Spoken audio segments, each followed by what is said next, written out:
Hello everyone, welcome back to my channel.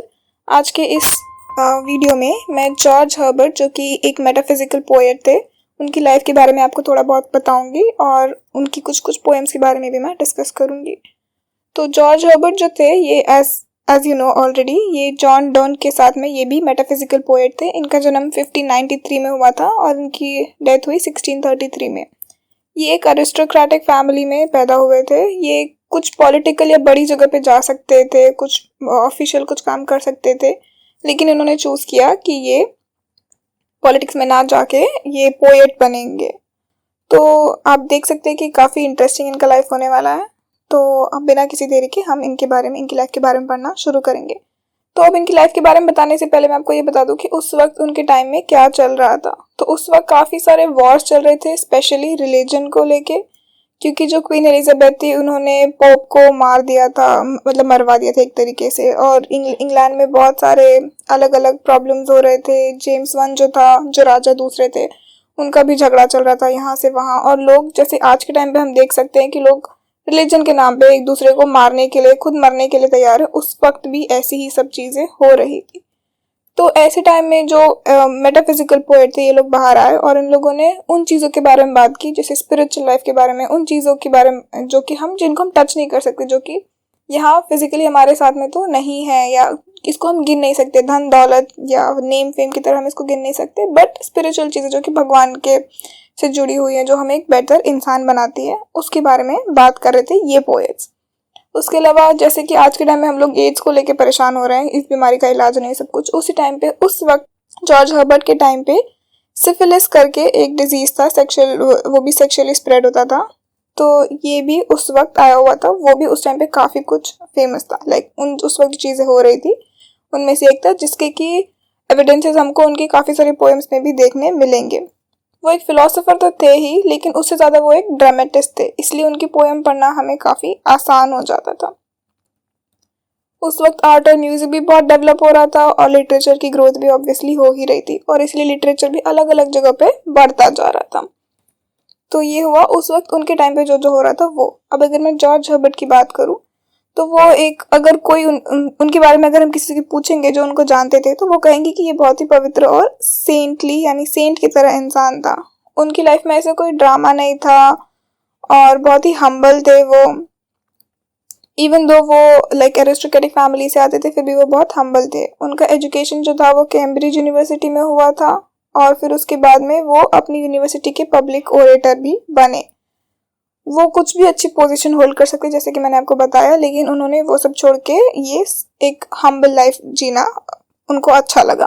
Don की तरह वो सेल्फ सेंटर्ड नहीं थे, क्योंकि जॉन डॉन जो थे, उनकी अब मोस्टली पोएम्स अगर आप पढ़ेंगे तो आपको समझ में आएगा कि वो सिर्फ मैं तुम हमारा ये सब था। लेकिन जो हर्बर्ट है, इनकी पोएम्स में आपको स्पिरिचुअल कॉन्फ्लिक्ट्स और ये सब चीज़ों के बारे में पता चलेगा।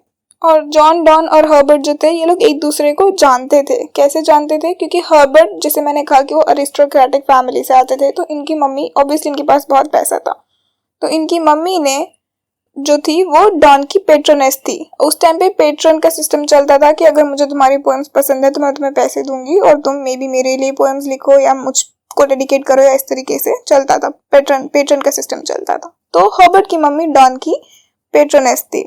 और अब अगर हर्बर्ट की पोएट्री लिखने की स्टाइल के बारे में बात की जाए, तो वो बहुत ही सिंपल, प्लेन उनका डिक्शन था। ज़्यादा ऐसा कुछ फालतू का शोशा दिखावा नहीं था, सिंपल फ्रेजिंग होती थी। लेकिन जो था उनका काम था वो बहुत ही अच्छा था, सिंपल लेकिन अच्छा।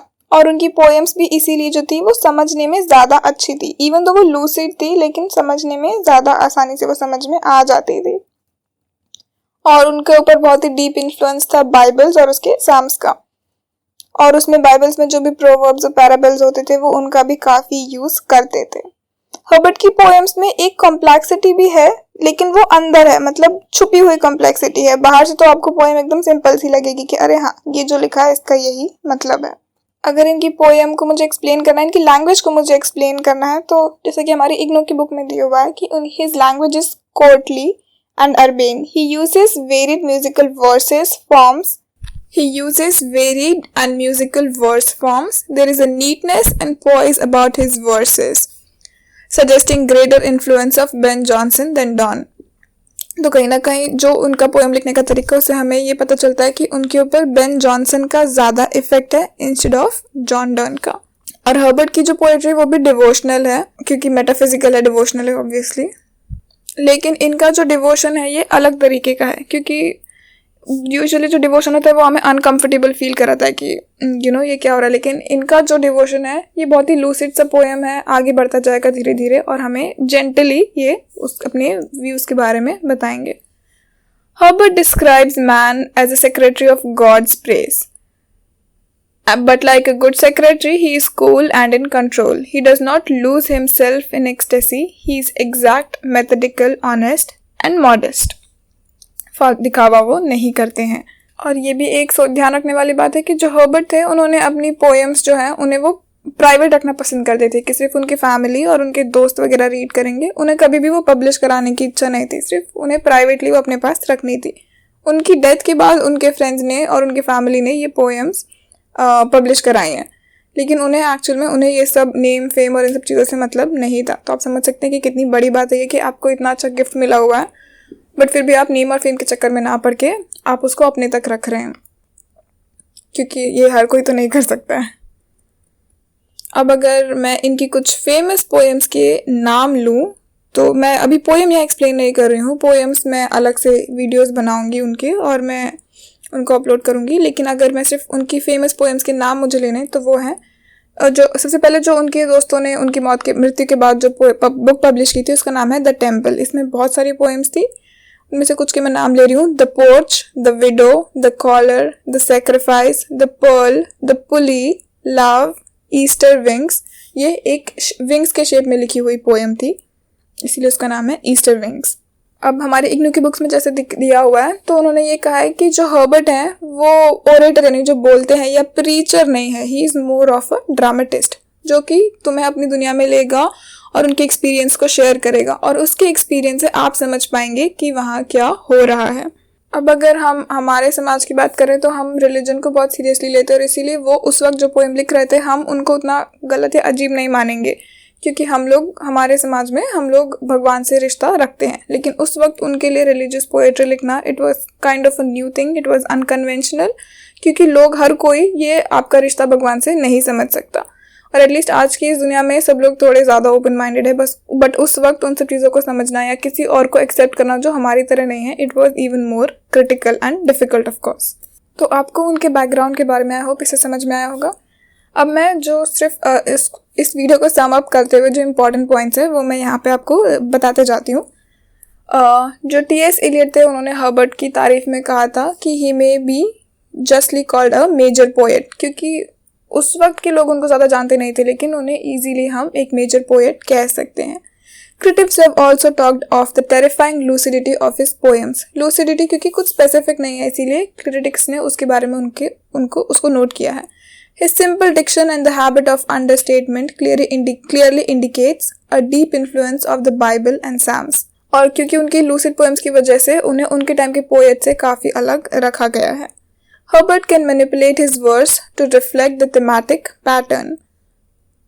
और जो उनकी पोएम है वो काफ़ी रिलीजियस है लेकिन वो भगवान के अगेंस्ट नहीं है। They all end in reconciliation, यानी एंड में by the end of the poem वो भगवान से मिल ही जाते हैं। हर्बर्ट की जो पोएम है वो भगवान की ग्रेस और उनके प्यार के ऊपर है, मोस्टली इसी के बारे में है। He is concern with how God's grace operates on earth, he is more earth directed, earth से ज़्यादा जुड़ी हुई है उनकी पोएम। The variety of form in Herbert's poem is striking. आप उनकी किसी भी पोएम का पैटर्न देखेंगे तो वो किसी भी दूसरी पोएम के पैटर्न से नहीं मिलेगा, तो उनकी वेराइटी बहुत ही ज़्यादा है। तो आई होप आपको उनकी लाइफ के बारे में, उनके पोएम्स के बारे में थोड़ा बहुत समझ में आया होगा और या पूरा समझ में आया होगा। मैं इनकी जो फेमस पोएम्स है उसके अलग से वीडियोस बनाऊंगी जिनकी लिंक मैं यहाँ ऐड कर दूंगी। अगर आपको ये वीडियो अच्छा लगा हो, आपके नॉलेज में थोड़ा सा भी कुछ बढ़ा हो, आपने कुछ सीखा हो, तो प्लीज़ मेरे चैनल को सब्सक्राइब करना ना भूलें। मैं आगे भी ऐसे ही वीडियोस बनाते रहूँगी, आप प्लीज़ उनको चेक करना ना भूलें। Hope to see you guys in the next one.